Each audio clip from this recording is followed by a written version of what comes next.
এই সার্কেল থেকে সব থেকে যে পড়ে বের হবে তার জন্য রয়েছে 500 ইউরো।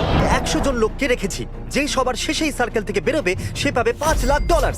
কিন্তু যেই রেড লাইনটাকে টাচ করবে তার গেম ওভার। আমার কিচ্ছু যায় আসে না যে কতক্ষণ সময় লাগবে, কিন্তু যে সবার শেষের বাইরে আসবে সে পাবে $5,00,000। $5,00,000 প্রাইজ। ওয়াও! আমি সমস্ত শিডিউল ক্লিয়ার করে রেখেছি, তো আমি 2 সপ্তাহ এখানে থাকতেই পারবো। যতই সময় লেগে যাক আমার কিছু যায় আসে না। তুমি এই সার্কেলের ভেতরে কতক্ষণ থাকতে পারবে? আমি জানুয়ারি মাস অবধি ছুটি নিয়েছি। তুমি আগামী 6 মাসের জন্য ছুটি নিয়ে নিয়েছো? এখানে সত্যি 100 জন আছে। এখানে একদম জায়গা নেই। ওরা এখানে ঘাস তৈরি করেছে, এরা সব কিছু করতে। জেতবার একটাই উপায় আছে এখানে, একটা বড় করে ঘুম দিয়ে দিই। আমি একটি বড় রকমের সার্কেল তৈরি করেছি যার ভেতরে 100 জন লোক রয়েছে। এই সার্কেল থেকে সব থেকে যে পড়ে বের হবে তার জন্য রয়েছে 500 ইউরো। তবে হ্যাঁ, নির্দিষ্ট সময়ের আগে যে বের হবে তার জন্য গেম ওভার। আমার কিছু যায় আসে না যে কে কখন এখান থেকে বের হবে, তবে শেষ পর্যন্ত যে টিকে থাকতে পারবে তার জন্য রয়েছে 500 ইউরো। কি 500 ইউরো? আমি তো কাজ কাম ফেলা তুই এখানেই থাকবো, দরকার পড়লে স্কুলেও যাব না। আমি মেলা খুশি, আমি কিছুই খাবো না। আচ্ছা শিবা, তুমি এই সার্কেলের ভেতরে কতক্ষণ থাকতে পারবে? আসলে আমি ততক্ষণ পর্যন্ত থাকতে পারবো যতক্ষণ না আপনার ওই ব্যাংক ব্যালেন্স ওই জিরো করতে পারতেছি। না মানে ওই যতক্ষণ না আমি এই গেম খেলে 500 ইউরো জিততে না পারতেছি।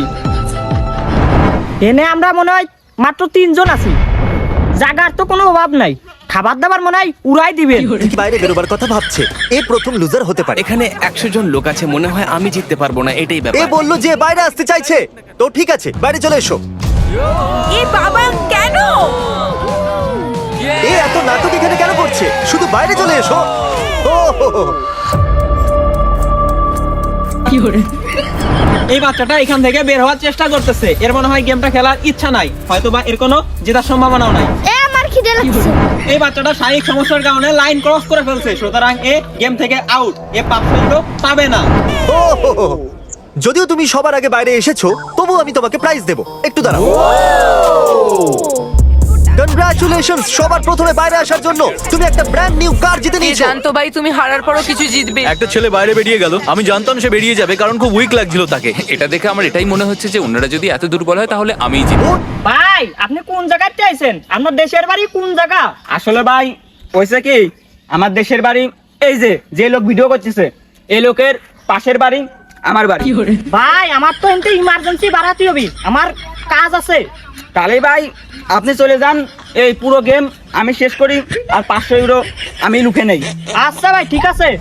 আমার মনে হয় এরা গেমের ফিনিশিংটা নামাতে পারবে না, টাকাটা এরা জিতে নিতে পারবে না। তো আমরা দেখতে পাচ্ছি আরেকটা ছেলে লাইন ক্রস করার চেষ্টা করছে। তো তোমার সমস্যা কি? গেমটা কি জেতার ইচ্ছা নাই? টাকা কি তুমি নিতে চাও না? আসলে হইছে কি, আমার একটু ইমার্জেন্সি কাজে যেতে হবে।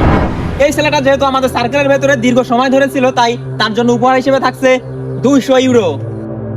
আর জিতে এ নিয়েছো। জানতো ভাই তুমি হারার পরও কিছু জিতবে। একটা ছেলে বাইরে বেরিয়ে গেল, আমি জানতাম সে বেরিয়ে যাবে কারণ খুব উইক লাগছিল তাকে। তো তুমি যে উপহার হিসেবে 200 ইউরো পেলে, তোমার অনুভূতি কি যদি দর্শকদের বলতে?